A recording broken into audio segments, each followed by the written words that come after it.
Welcome to the Gigging Success Podcast. And now, here's your host, Brad Lazarus. Hello and welcome to the Gigging Success Podcast. I am joined today by my current co-host.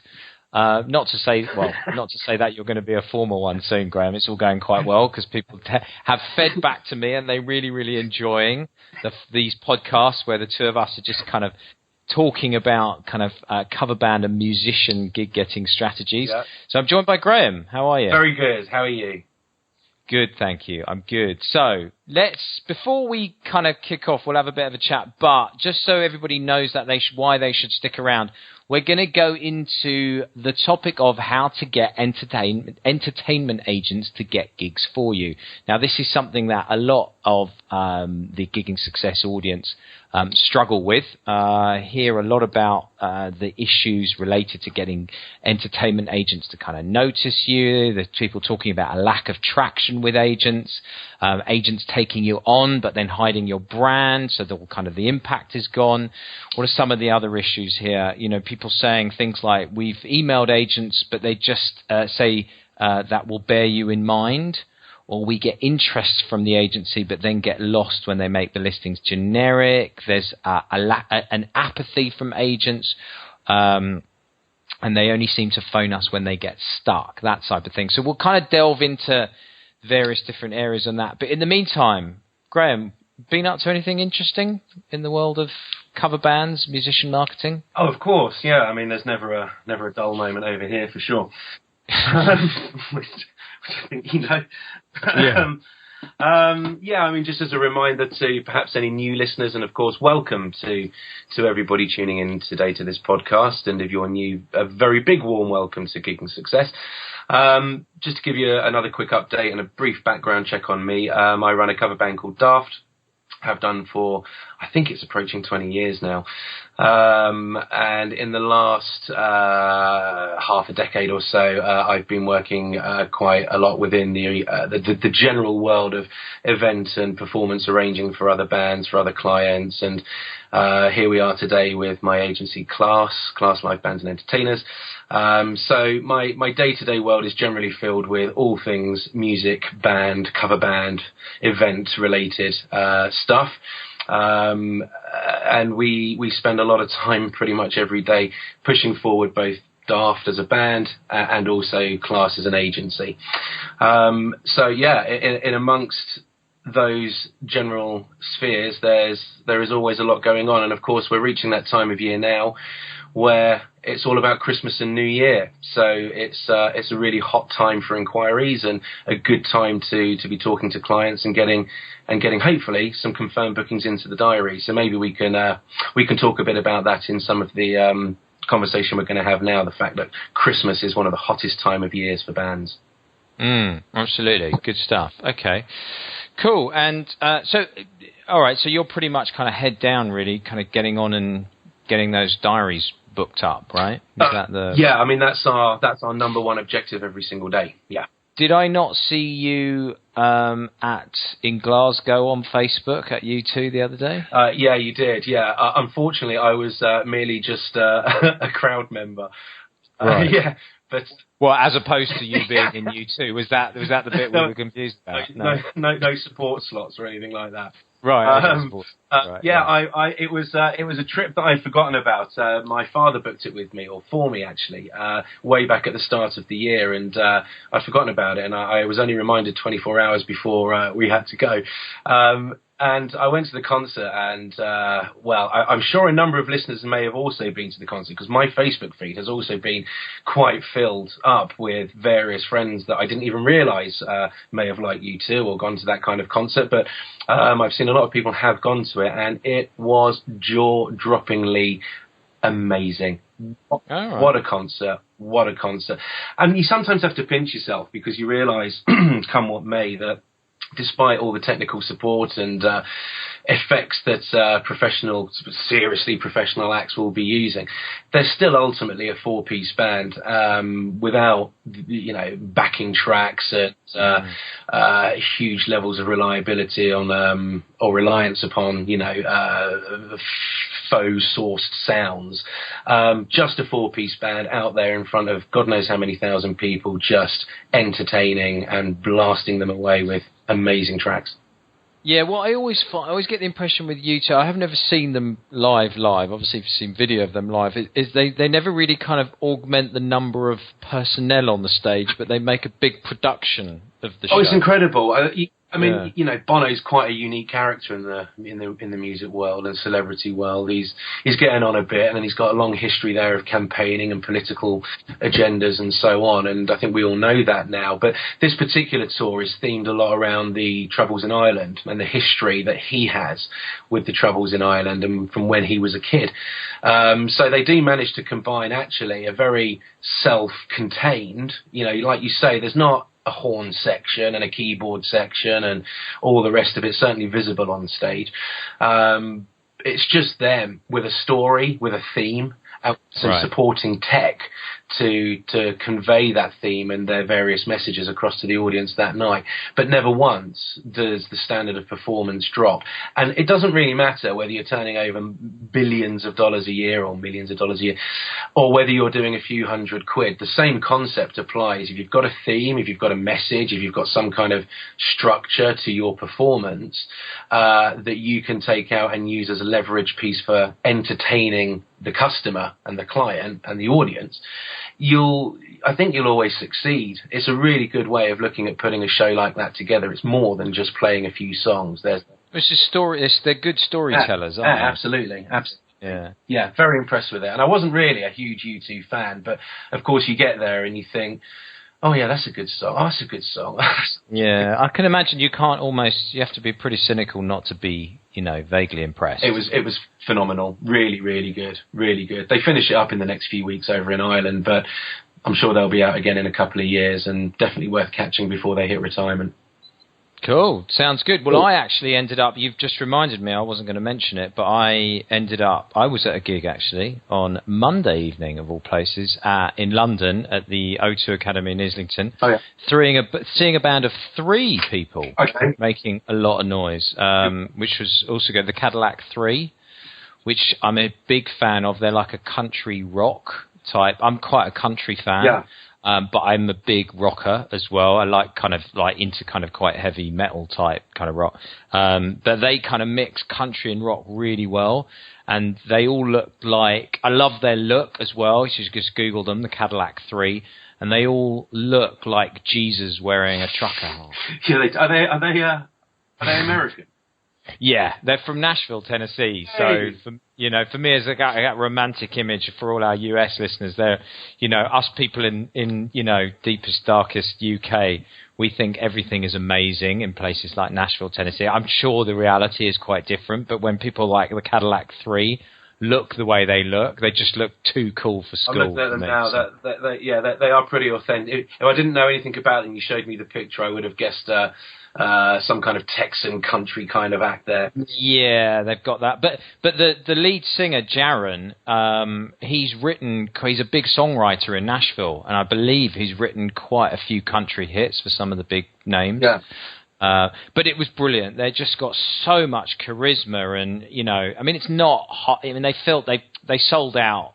What's the O2 Academy in Islington? It's under 1,000, I think. Yeah.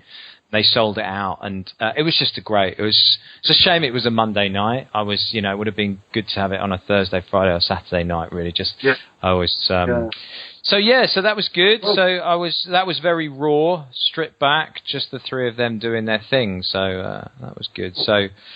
So yeah, okay. So let's crack on and have a look at what we've got today. So I've mentioned just briefly before in terms of some of the issues that listeners are having with agents generally. Yeah. Now we're kind of not necessarily talking here just about kind of cover bands. I think this is all musicians that are trying to find and get gigs through agents. Now, the first thing that I would say, let's talk about what I see, having worked in, been working with entertainment agents like you, Graham, for many, many years, trying to, sell my cover bands to those agents. I see two primary types of agents. I'm sure there's some subcategories. So I thought it might be interesting just to kind of give people an idea of my understanding of what types of agents. And I see two types. Okay. The kind of internet, like, if you like, and this is not derogatory by any sense, supermarket style agents where everything is done online. They have large, big, sprawling websites with multiple musician, band, violin players, multiple different profile pages. Yeah. So their website is grow almost on a weekly basis. They boast to hundreds and hundreds of acts being represented by them. What that ends up being for the potential prospect, the potential customer, is they're drawn in from an online search, effectively. The majority of them. It's not the only place that they will bring a lead in, but they're not the only place they'll get visitors from their website through search results. They'll get them from other places, but primarily I believe that they're bringing visitors to their website through organic search. They're coming onto the website. They're almost being handed a shopping basket, and they're being asked, they're being kind of directed, led around this website and said, look, go and pick all the acts that you're interested in, put them in this shopping basket, and then give us your details on one form, click this button here, and we'll send off your request to all of those acts. Yeah. They can then all come back and they can quote for you. Basically, they can give you an offer. This is what we're prepared to offer you in terms of the fee, for these conditions. So that, to me, is quite one style of agency. Now, there might be some, involvement there from an individual, like a salesperson, but actually the most of that process is going on online, if you like. Yeah. The other side of it is what I call the consultative style agent. Now, the consultative style agent is one which tends to have a very strong relationship with their client, because ultimately every agent relies on a client to effectively pay for the band. So in this particular instance, a consultative agent might have a big brand blue chip client that they work with, or they might work with a large event planning company, something along those lines. And that person is they have their ear. So that agent is effectively being instructed by their large blue chip client. This is what I need. I trust you. Go and find me the band or the musicians that fit my brief. Yeah. And that's when, I'll get a call from, so-and-so agency, and they'll say, my client's looking for an act like yours. Can you quote? Are you available on so-and-so day? Can you quote? And they've almost got that level of, they're working on a more consistent basis with their final blue chip client, and it's much more of a trusting consultative style relationship. Yeah. Does that make sense? If I kind of... Yeah, I think it makes sense. I think those two activities generally can be combined under the supermarket agency style model that you described.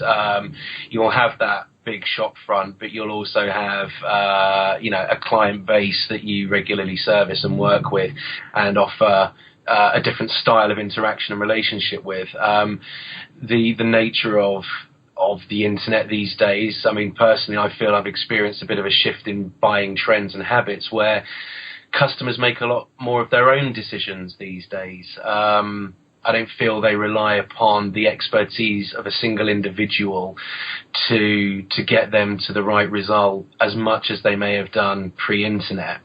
So I think agencies sometimes have not a challenge as such, but a responsibility and a mission to provide both a consultative kind of approach to a certain client base that they may have, but they're also at all times 24/7 displaying their full product range online, ready for people to start the process of deciding who is the band for them.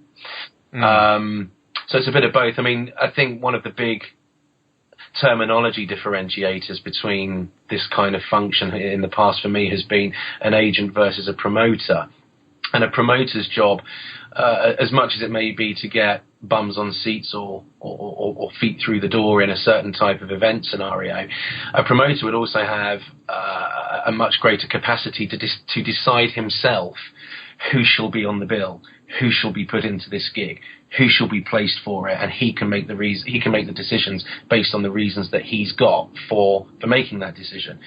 Whereas an agency in today's market tends to be there to help facilitate a client's decision, but not necessarily make it for them. Does that make sense?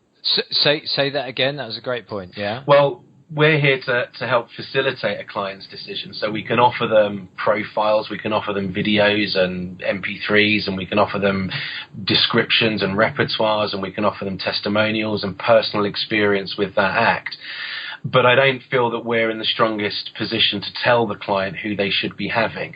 If the client wanted me to act as a promoter and say, well, look, here's my event, this is my mission to make, to make an outstanding evening with outstanding entertainment, I've got to take care of all of these other features and requirements of this event. I want you to control the stage. I want you to make sure that the stage aspect is taken care of and taken care of well. Then I would be in a stronger position to decide which act should be put into that function. With the supermarket style approach, it's not uncommon for a couple perhaps to sit down of a Sunday evening. Let's not forget that certainly in the private B2C markets, where we're dealing directly with the consumer, the client, not necessarily any kind of middleman, events company or coordinator. Yeah, so directly with the bride and groom. You're dealing with B2C, then you're often dealing with a scenario where clients don't really address this requirement Monday to Friday, 9 till 5, because they're working. They have requirements and responsibilities of them, children and other kind of, life matters to deal with.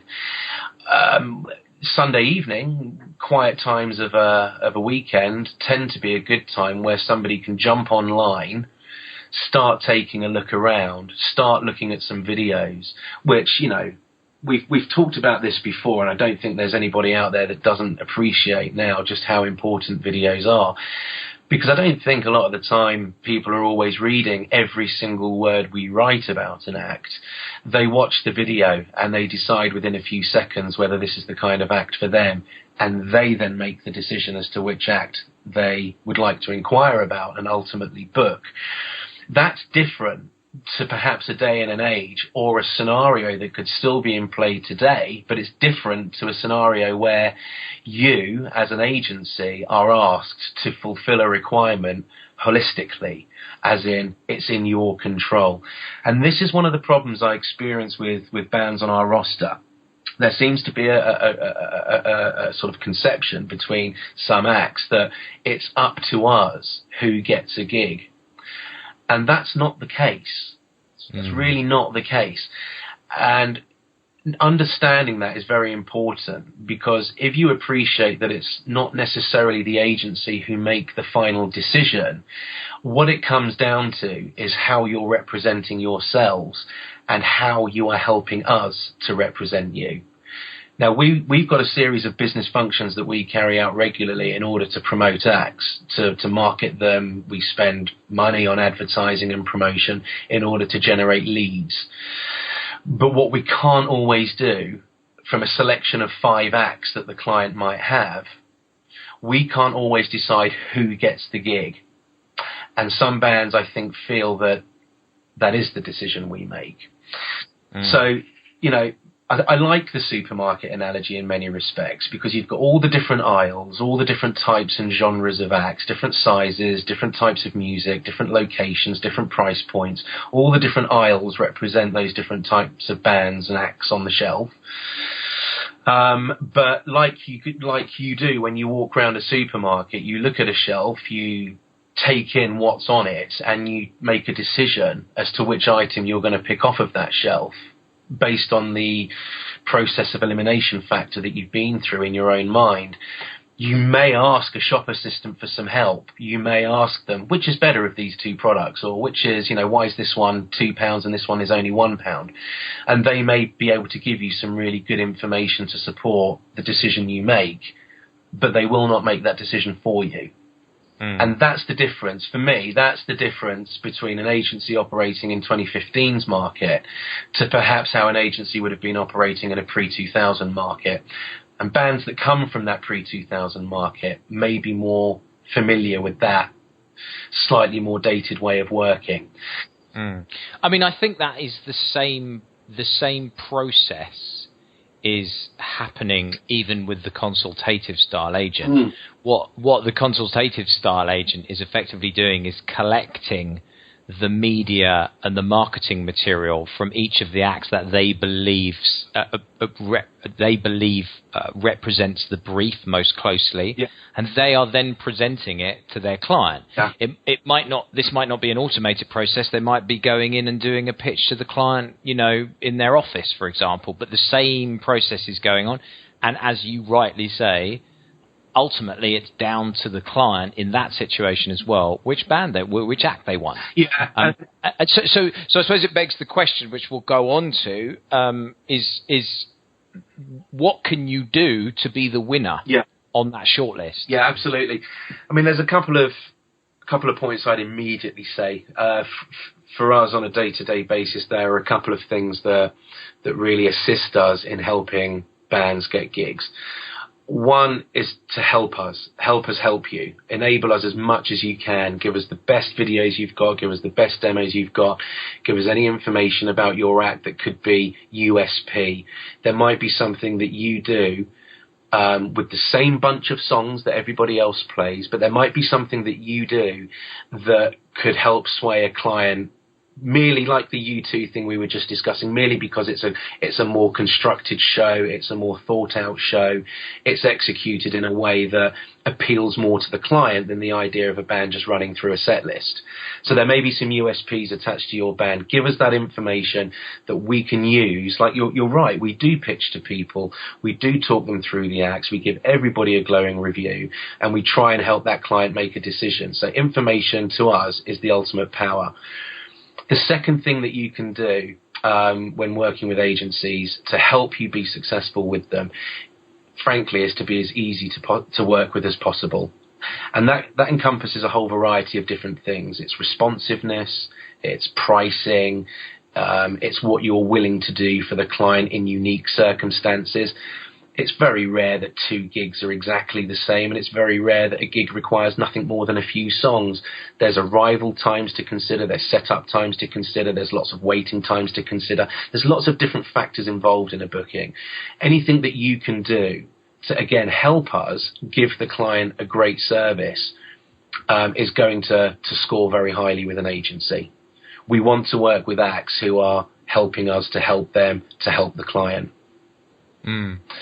No, that's good. That's all good. I think so what are some of the mistakes initially that you see being made by various musicians, bands, acts when it comes to actually executing on that help us to help you strategy, if you like? Well, one of the biggest mistakes is a misplaced expectation. So I think sometimes the expectation is the minute you register, thou shalt get gigs. It would be great if that was the case, because it would mean that we were literally flooded to the point of employing hundreds of people to continually just be booking gigs 8 hours a day. It's not really the case. It's not really the reality. So getting the expectation right at the first point is quite important. I think another thing that bands don't really do enough of is to understand their competition, and to understand that when we put out, for example, a request for a quote or a general notification of available work, you're often in competition with a variety of other people, in much the same way that you would be in competition if you were going for an interview for a full-time office-based job. Let's assume that some people in the music world have full-time jobs. If you were going for an interview, you would naturally be aware there would be competition, there would be other people with other skill sets, people with different experiences to you, with presentation styles that differ to you, understanding what your competition might be doing, and then positioning what you should be doing is really important. And we see quite regularly vast differences in quotations from acts. You've got to really understand the requirement that's written out on the notification and the opportunity that's being presented. Take a look at the acts that would likely be applying. You can even look at the agency's roster, look at the website, take a look at the kind of acts that would be applying, and think to yourself, well, what can I do to be most competitive here? Not most demanding, not always thinking about, I want every single last penny I can achieve out of this, but what can I do to be most competitive and start to win some business? And once that ball starts rolling, it tends to roll a little bit easier in the future. We start to form experience, we start to form a history together that we can, in many ways, begin to work autonomously. We can begin to work in a way that we don't always have to talk to you every 5 minutes to organise an event. We've got the power and the knowledge to do some of this for you and deliver you a ready-made portfolio of work. So, yeah, I mean, expectation setting, competitive understanding are really two good things to get right at the beginning. Okay, so all right, so you've built, you're beginning to build the relationship there. Yeah. If you like. So let's maybe go one step back from that, further up the food chain, so to speak. How can we get the attention of agents? Well, I don't think there's anything wrong in being persistent. Like the general public gigging circuit can be, and they would tell you the same. Any place that puts on music is going to be literally inundated with applications on a daily basis. And it's the same for us. We get loads and loads of applications from artists to be on the roster. I guess on the expectation that once they're on, they'll start getting work, which is true to a certain degree. But we get inundated. So there's nothing wrong with being a bit persistent and trying to give us a call or drop us a line or look for other ways to contact us and put your product in front of us. At that stage, at the application stage, we're very much a client in the band's eyes. You're wanting to work with us. There's every possibility we would want to work with you, but sometimes we need to work a little bit harder at making sure our voice is heard. So don't worry about being a little bit persistent about your application. Follow things up, check if things were received, maybe drop in a new piece of promo that's been developed and say, this is something we thought you would be able to use and benefit from. Because we like that kind of thing. Anything that helps us to help you is a good thing. So yeah, I think certainly be persistent in your application. Also be ready-made. I don't want it to sound lazy on our part, but we are not in a position to hunt around the internet for information about your act. We have received... I just on that, I'm just going to butt in because while I got it in my head, I often speak to musicians and bands that come to me looking for representation, and there's this feeling almost that the agent should be there to help nurture their career. Yeah. And provide them with some advice and, et cetera, et cetera. And that's just not the case. That's not what an agent does. A manager might do that, yeah, but an agent is not in a position to do that. You have to look at you have to look at the number of acts that they have on their books. You have to be, as you rightly put it, you have to be ready-made for them. I'll give you, a very quick example. We had an application this week which featured a promo video that was an hour long. And I said to the app... Because you've got an hour. You're right. We can't necessarily offer one-to-one dedicated advice about the fine details of every app, but we can offer some general support and general advice that's designed to help. So obviously the feedback we provided was that, we'd love to feature this video, but it's an hour long. It was a live concert. It was a live performance. And I said to the act, the best thing to do here would be to split it down into 3 or 4 of the best tracks, or create a 5-minute highlights video of the entire concert. Just pick out the very best bits of all the concert, the bits where you really hit the notes, you really hit the money, you got a great audience response perhaps, the band sounded in full flight, create a small video there, 5 minutes, that acts as a general summary of that entire performance. And the response I got back was, no, we won't do that. And I thought, okay, well, that's fine. That's totally your prerogative. But I know that the users on our website will not want to watch a warts and all 1 hour long concert to determine if your act is one that they would wish to shortlist or eventually book.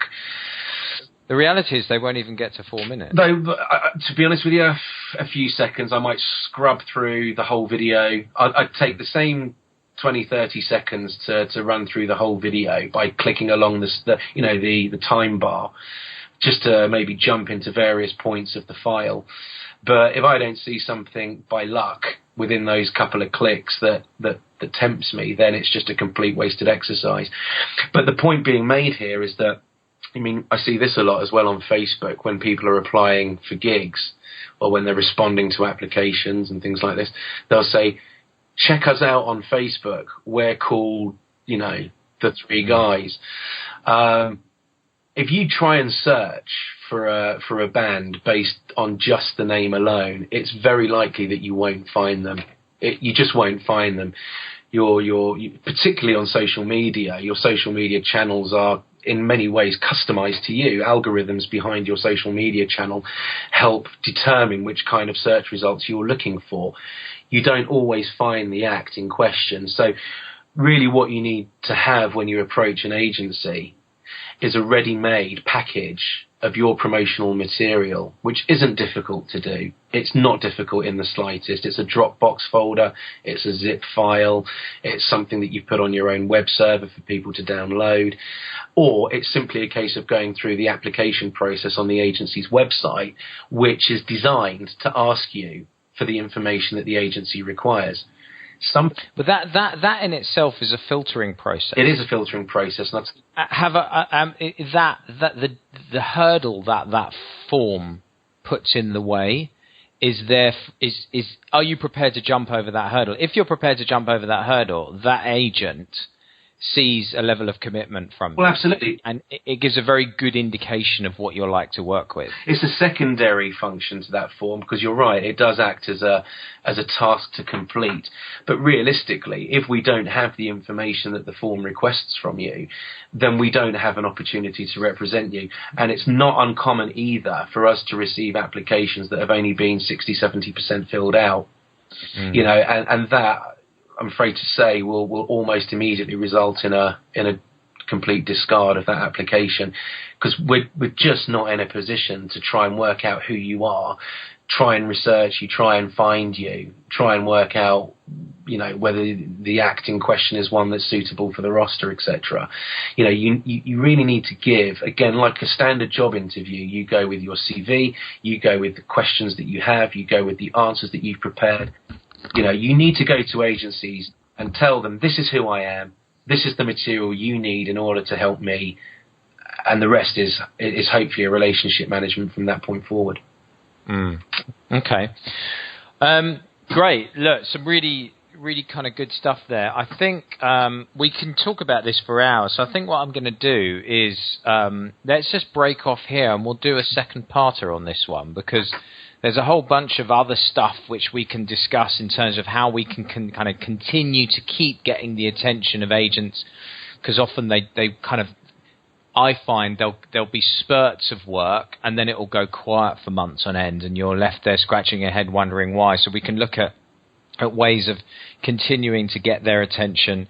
And then also I've got some kind of strategies which I've used when approaching agents and how to approach them, how to develop the relationship with them and ultimately get a consistent stream of work and leads and bookings coming through. So we'll cover that off in the next podcast, I think. So in the meantime, Graham, thank you. You're very welcome. Thanks for having me. Always a pleasure. No, always good to have you on. And yeah, if anybody wants to go and check out the free guide Cover Band Essentials, then go and have a look at giggingsuccess.com gigging.com/CBE, and there you'll find 5 strategies and tactics that'll help you get more corporate and private event gigs effectively. So if you've got an act, a cover band or an act at the moment, and you're looking to kind of power things up a little bit, go to giggingsuccess.com/CBE, and you can download the free guide. So anything else to add there? I heard a little murmur there after that, Graham. Was that? I was just going to invite people to get in touch with us. Any comments, anything that I've said that you may wish to discuss or respond to, we'd love to hear about it. Yeah, so you can do that basically. You can ideally get onto the Facebook page, so facebook.com/giggingsuccess, or in the comments section on the blog post, which will be where the YouTube video of this particular podcast is as well. So those couple of places are the best. And I think that's it for now. So Graham, we'll catch up on the next podcast. Absolutely. Good luck to everyone.